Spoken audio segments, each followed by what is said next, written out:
여러분, 상가, 오피스텔, 오피스 세금 폭탄이 또 터진다. 이거 어디서 많이 듣던 이야기죠. 문재인 정부에서 세금 폭탄을 엄청 때렸잖아요. 부동산에. 규제하면서 사지 마라 이거야. 나 세금 많이 매길 테니까 사지 마라. 이게 문재인 정부의 부동산 정책이었어요. 그런데 갑자기 말입니다. 지금은 윤석열 정부가 됐는데도 이게 월세가 오른다? 이런 이야기가 나와요. 왜요? 여러분 보세요. 2023년 상가 기준시가 상승률이 여러분 6.33%입니다. 기준시가가 오르면 여러분 세금이 다 오르겠죠. 예, 세금이 다 오릅니다. 이게 상가만 이렇다고 하는 게 아니라 예, 만약에 오피스텔도 이게 기준시가를 올리면 세금이 다 오르겠죠. 그러면 여러분 이게 상가 주인, 오피스텔 주인, 오피스 주인들은 어떻게 할까요? 세금이 오르면 예, 이게 새 사는 사람에게 증가합니다. 100% 증가합니다. 그러면 여러분 시장의 위험은요, 예, 더 커진다 이렇게 생각해요. 왜요? 생각을 해보세요. 식당 하는 사람들, 예, 또 오피스에 사는 사람들, 오피스텔에 사는 사람들, 그리고 저처럼 이렇게 사무실을 임대하고 사는 사람들, 여기에 월세들이 다 올라간다고 생각을 해보세요. 그러면 당연히 저는 충격이 될 수 있다고 생각을 합니다. 6.33%라는 건 그만큼 말입니다. 예, 이게 충격이 될 수 있는 숫자라는 뜻이에요. 이거 한번 보세요, 여러분. 이거 한번 보세요. 지금 얼마나 올라가는지. 이 빨간색이 상가거든요. 상가. 2020년만 하더라도 2.39%가 올라갔습니다. 2021년에 2.89%, 2022년에 5.34% 올라갔습니다. 내년에 6.33% 올라갑니다. 이거 국세청 자료예요. 국세청이 이렇게 기준시가 올리는 겁니다. 여기에다가 오피스텔도 2020년에 1.36% 올리던 것이 예, 2021년에 4.0% 올렸거든요. 그리고 2022년에는 8.05%가 올랐습니다. 여기에다가 2024년에는 6.24%로 올렸습니다. 내년에도 2023년. 그러면 여러분 상가나 오피스나 오피스텔 다 오른다는 이야기가 되는 거죠. 다 오른다는 이야기가 되는 거예요. 그러면 이게 결국 기준시가가 오른다는 것은 그만큼 말입니다. 예, 월세가 올라간다는 뜻이 되니까 안 그래도 힘들어 죽겠는데, 안 그래도 부동산 가격이 떨어져서 예, 화가 나 죽겠는데 이제는요 세금까지 올리니까 여기에 대한 충격파가 저는 점점 커질 수 있다고 생각을 해요. 실질적으로 한번 보실래요, 여러분? 여러분 보시면 2020년에 오피스텔이에요. 8.05% 올렸지만 올해는 좀 적게 내년엔 좀 적게 올린다고 해요. 6.24%. 그러나 서울은 7.31%가 올라가죠. 경기도 7.21%. 인천, 대전, 광주 안 올라가는 데가 없습니다. 대구는 내려갑니다. 기준시가가 1.56% 내려가지만 세종도 내려가고 집값이 많이 떨어졌기 때문에 내려가겠죠. 그러나 부산도 올라가고 울산도 올라갑니다. 오피스나 상가도 마찬가지입니다.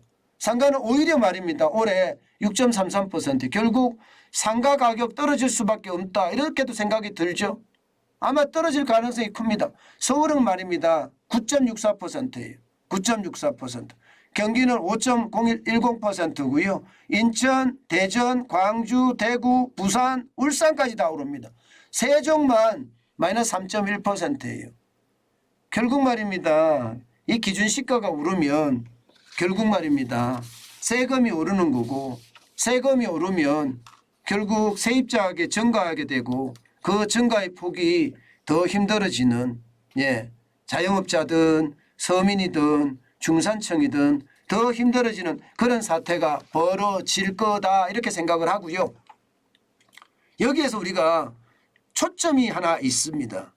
이렇게 되면 여러분 지금까지 말입니다. 여러분 보시다시피 이게 오피스텔 가격이나 또 상가 가격이나 또 오피스 사무실 가격이나 이게 가격이 매매 가격이 별로 안 떨어졌거든요.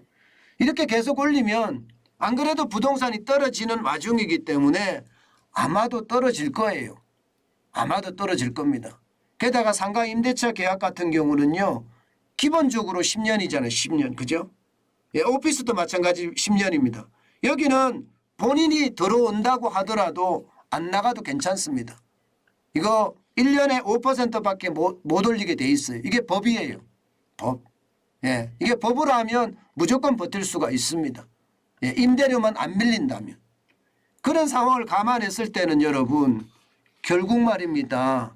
우리가 이 상가에 투자할 수 있는 기회, 또 오피스텔에 투자할 수 있는 기회, 또 오피스에 투자할 수 있는 기회, 그 기회도 이게 열린다는 것, 이것을 아마 인식하셔도 좋을 것 같습니다.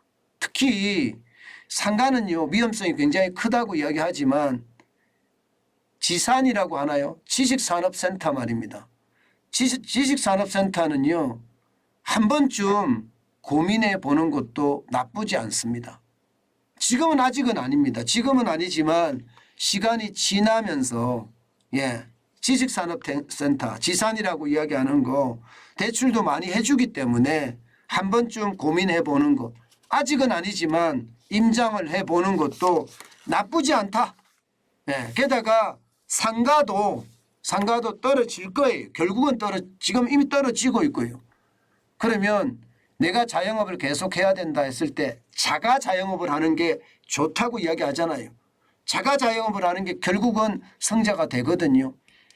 그러면 상가도 떨어질 때까지 떨어졌을 때 사람들이 많이 모이는 곳에 상가를 매입하는 것도 또 고민해 보는 것. 이 기회가 아마 다시 못 올 기회이기 때문에 나는 장사를 잘한다. 그러면요. 그런 고민을 반드시 해보셔야 됩니다. 반드시 해보셔야 돼요. 제가 있는 문정동 법조타운도요. 지하철역이 8호선 문정역이 중심이거든요. 그 중심으로 상권이 많이 형성이 돼 있고요. 그 중심으로 오피스텔이나 오피스도 굉장히 많습니다. 저도 말입니다. 여기 있으면서 그런 고민 계속하고 있어요. 계속하고 있어요. 부자 되는 길은 제가 늘 발빠르게 움직이는 게 부자 되는 길이라고 말씀을 드렸죠. 그만큼 말입니다. 우리가 손품도 팔고요. 발품도 팔아서 임장을 해보는 것 굉장히 중요하다. 그 말씀 다시 한번 드립니다. 아마 여러분 주변에 이게 역세권을 중심으로 돌아보는 것 저는 반드시 필요하다 이렇게 생각합니다.